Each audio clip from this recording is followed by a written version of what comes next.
100 शब्द प्रति minute Hindi dictation start होगा 5 सेकेंड बाद।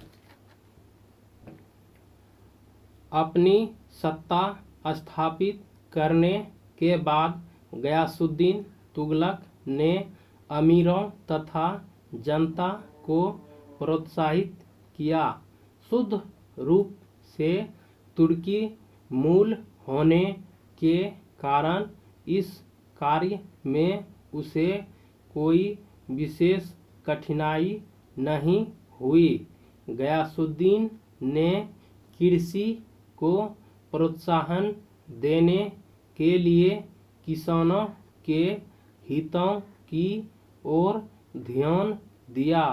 उसने एक वर्ष में इक्ता के राजस्व में 1/10 से 1/11 भाग से अधिक की वृद्धि नहीं करने का आदेश दिया। उसने सिंचाई के लिए नहरें खुदवाई तथा बाग बनवाए। तुगलक वंश का सार्वजनिक सुधार। जनता की सुविधा के लिए अपने शासनकाल में गयासुद्दीन ने किलों, पुलों और नहरों का निर्माण कराया। सल्तनत काल में डाक व्यवस्था को सुदृढ़ करने का श्रेय गयासुद्दीन तुगलक को ही जाता है। बर्नी ने डाक व्यवस्था का विस्तृत वर्णन किया है। शारीरिक यातना द्वारा राजकीय ऋण वसूली को उसने प्रतिबंधित कर दिया। हिंदुओं के प्रति उसकी कठोर नीति यथावत बनी रही। उसने हिंदुओं को धन जमा करने की आज्ञा का निषेध किया। धार्मिक कार्य। गयासुद्दीन एक कट्टर सुन्नी मुसलमान था। इस्लाम में उसकी गहरी आस्था थी और उसके सिद्धांतों का वह सावधानीपूर्वक पालन करता था। उसने मुसलमान जनता पर इस्लाम के नियमों का पालन करने के लिए दबाव डाला। उसने अन्य धर्मों के प्रति भी सहिष्णुता की नीति अपनाई। निर्माण कार्य। स्थापत्य कला के क्षेत्र में गयासुद्दीन ने विशेष रूप में रुचि ली। अपने शासनकाल में उसने तुगलकाबाद नामक एक दुर्ग की नींव रखी। मोहम्मद बिन तुगलक 1325 से 1351 ईस्वी। गयासुद्दीन की मृत्यु के बाद उसका पुत्र जुना खां मोहम्मद बिन तुगलक के नाम से दिल्ली की गद्दी पर बैठा। इसका मूल नाम उलुग खां था। राजमुंदरी के एक अभिलेख में मोहम्मद तुगलक को दुनिया का खान कहा गया है। संभवतः मध्यकालीन सभी मुसलमानों में मोहम्मद तुगलक सर्वाधिक शिक्षित, विद्वान एवं योग्य व्यक्ति था।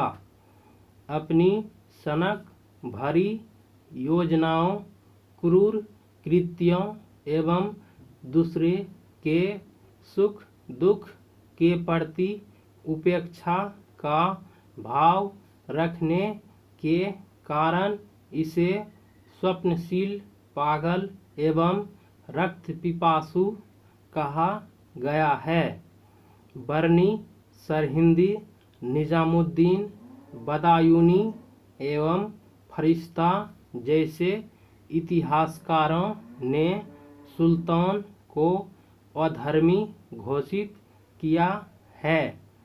सिंहासन पर बैठने के बाद तुगलक ने अमीरों एवं सरदारों को विभिन्न उपाधियां एवं पद प्रदान किया।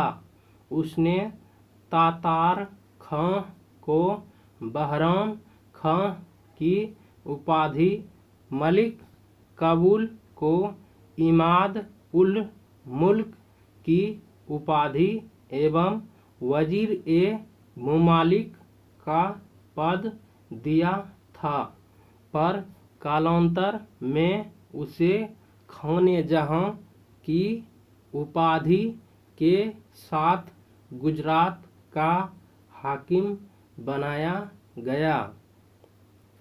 उसने मलिक अय्याज को ख्वाजा जहान की उपाधि के साथ सहना ए इमारत का पद, मौलाना गयासुद्दीन को कुतलुग खां की उपाधि के साथ वकील ए दर की पदवी, अपने चचेरे भाई फिरोज तुगलक को नायब बारबक का पद प्रदान किया। मोहम्मद बिन तुगलक दिल्ली के सभी सुल्तानों में सर्वाधिक कुशाग्र, बुद्धि संपन्न, धर्मनिरपेक्ष, कला प्रेमी एवं अनुभवी सेनापति था। वह अरबी एवं फारसी का विद्वान तथा खगोलशास्त्र, दर्शन, गणित, चिकित्सा विज्ञान, तर्कशास्त्र आदि का परंपरागत था। अलाउद्दीन की भांति अपने शासनकाल के प्रारंभ में उसने न तो खलीफा से अपने पद की स्वीकृति ली और न उलेमा वर्ग का सहयोग लिया। यद्यपि बाद में उसे ऐसा करना पड़ा। न्याय विभाग पर उलेमा वर्ग का एकाधिपत्य समाप्त किया। काजी के जिस फैसले से वह संतुष्ट नहीं होता था उसे बदल देता था। सर्वप्रथम मोहम्मद तुगलक ने ही बिना किसी भेदभाव के योग्यता के आधार पर पदों का आवंटन किया।